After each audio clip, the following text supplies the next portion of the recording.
ఈరోజు సాయంత్రం గడప గడపకు వైఎస్ఆర్ పార్టీ కార్యక్రమంలో భాగంగా పశ్చిమ నియోజకవర్గం ఇన్ఛార్జ్ షేక్ ఆసిఫ్ గారు, స్థానిక కార్పొరేటర్ అబ్దుల్ అర్షద్ గారు మరియు నగర మేయర్ రాయన భాగ్యలక్ష్మి గారు 54వ డివిజన్ పరిధిలోని ప్రతి గడపకు వెళ్లి మన ప్రభుత్వంలో అందుకున్న సంక్షేమ పథకాలు వివరించడంతో పాటు ఏమైనా వారికి సమస్యలు ఉంటే అక్కడికక్కడే అధికారులతో మాట్లాడి వారి సమస్యలు పరిష్కరించడం జరిగింది.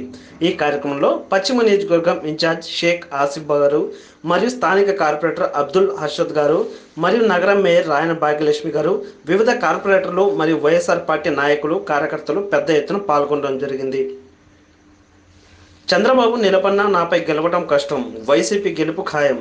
ఆసిఫ్, విజయవాడ పశ్చిమ నియోజకవర్గం ఎమ్మెల్యే అభ్యర్థి.